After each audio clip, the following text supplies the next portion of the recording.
Hello everyone, I am Gayatri Sharma. Welcome back to my channel Genius Classroom with Gayatri. तो last video में हमने बात करी थी अनबैलेंस नॉर्थ वेस्ट मेथड की और एक क्वेरी भी बताई थी डीजेनरेसी होती क्या है, उसे किस तरीके से देखा जाता है आपके इस प्रॉब्लम में। नाउ नेक्स्ट हम आ गए हैं बैलेंस रो मिनिमम मेथड।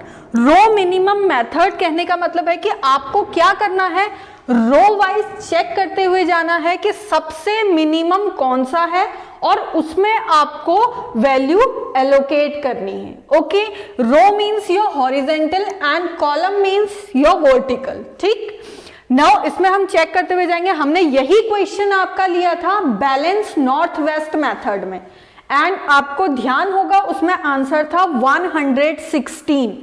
तो आपकी कॉस्ट कितनी लग रही थी, 116 कॉस्ट लग रही थी। अगर आपको वो वीडियो दोबारा देखनी है तो आप मेरे ट्रांसपोर्टेशन प्रॉब्लम की जो पहली वीडियो है उसे आप देख सकते हैं। ओके, नाउ अब इसे हम सॉल्व करते हैं। फर्स्ट स्टेप क्या है, check whether the problem is balance और अनबैलेंस। ठीक हो गया, बैलेंस है या अनबैलेंस है आपको पता है कैसे करना है। Supply is equal to demand. देखिए हम यहां पर लिख दे रहे हैं कि बैलेंस रो मिनिमम मेथड की बात कर रहे हैं, लेकिन क्वेश्चन पेपर में या कहीं आप सॉल्व करेंगे तो वो पता नहीं लगेगा। इस वजह से पहला स्टेप हर जगह आपको सॉल्व करना ही करना है। तो हमने लिख लिया सप्लाई है 6 + 1 + 10 एंड डिमांड आपकी है 7 + 5 + 3 + 2. It means that is 17 and this is also 17. It means supply is equal to demand. Your first step is completed. It is balance problem. Now next step, step number second. Step number second क्या है आपका? You have to find basic feasible solution. Find basic feasible solution. Okay? You have to find basic feasible solution. Now कैसे find out करेंगे, again इसको लिखिए। First video में space कम थी इस वजह से मैंने उसको छोटा छोटा ही लिखा था, उसी क्वेश्चन में कर दिया। But when you are giving an exam तो आप इस तरीके से करेंगे। 2, 3, 11, इसे इधर की साइड लिख लेना। 2, 3, 11, 7, 1, 5, 0, 8, 6, 15, 1 and 9 your supply and demand। ठीक है, डिमांड है 7, 5, 3, 2 here 6, 1, 10। अब जैसे रो मिनिमम कह रहा है तो यहां पर इस रो में सबसे मिनिमम कौन सा है, 2, 3, 11, 7 में 2। तो we will check here demand is 7, supply is 6, तो मिनिमम आपकी 6 है तो यू विल एलोकेट 6 हेयर। तो ये रो फिनिश हो गई। ये कॉलम अभी भी डिमांड अभी भी बची हुई है। नाउ इसमें सबसे मिनिमम क्या है, 1, 0, 6, 1। सबसे छोटा क्या है, 0। तो we will put allocate this box, ये वाली एलोकेट करेंगे। तो ये क्या है, डिमांड आपकी 5 है बट सप्लाई आपके पास 1 है। तो क्या करेंगे आप, जो मिनिमम है उसे यहाँ पर फुलफिल कर देंगे। Again this row is also completed. ये कितनी बच गई है आपकी, 4। ठीक हो गया। नाउ अब इनमें से सबसे मिनिमम क्या है, 5 इज मिनिमम। आपकी डिमांड सिर्फ 1 है, सप्लाई आपके पास 10 है। यू कैन गिव इट 1, आप 1 दे सकते हैं। इसे क्लोज हो गया। Here 9।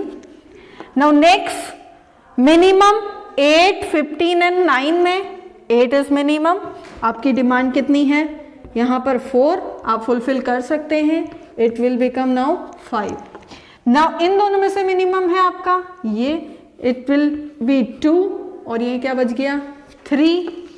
Now this is last, ये लास्ट बचा हुआ है।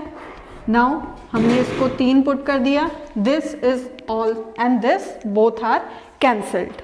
ठीक हो गया, यहां तक समझ में आ गया।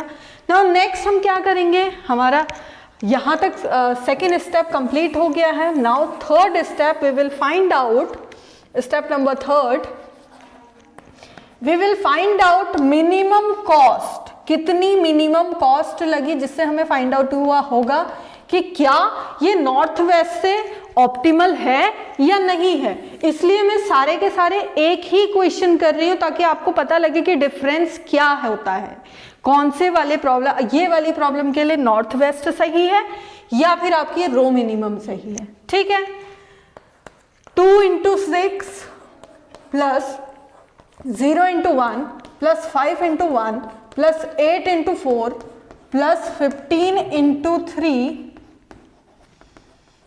Plus 9 × 2, how much? 16, नहीं 6 2 जा 12 plus this is 0, this 0 × 1, yes 0 × 1 0 हो गया, देन दिस इज 5, 32, 45 एंड 9 2 जा 18। इसे सॉल्व करके देखो। Your 102 obviously 10 20 30 30 60 60 and 40 100 100 110 and 112। तो हमारा मिनिमम कॉस्ट क्या निकला? 112 इज द मिनिमम कॉस्ट। ठीक हो गया, मिनिमम कॉस्ट निकला ये। तो अब आप चेक कर सकते हैं, जो मैंने आपको पहला बैलेंस नॉर्थ वेस्ट मेथड बताया था और बैलेंस रो मिनिमम मेथड बताया था, इन दोनों में डिफरेंस देखिए कितना है। इतनी छोटी प्रॉब्लम के लिए ही आपका कहीं ना, वो क्या था आंसर इसमें? मिनिमम कॉस्ट 116 रुपीज का था, जबकि यहां पर कितना है? 112। तो मीन्स 4। अगर ये लाख की बात होगी तो 4 लाख हो सकते हैं, अगर 1000 की बात होगी तो 4000 हो सकते हैं। तो आप किसको चूज करेंगे? You will choose your optimal solution for this question is row minimum method. तो आपको समझ में आया होगा ऑप्टिमल मेथड कौन सा होता है, क्योंकि हर क्वेश्चन के लिए कहीं ना कहीं अलग अलग मेथड्स का इस्तेमाल हो सकता है। ओके, तो ये मुझे लगता है कि ये आपको समझ में आ गया होगा बैलेंस रो मिनिमम मेथड। नेक्स्ट वीडियो में हम बात करेंगे अनबैलेंस रो मिनिमम मेथड के लिए, उसी क्वेश्चन को लेते हुए जो हमने अनबैलेंस नॉर्थ वेस्ट मेथड में लिया था।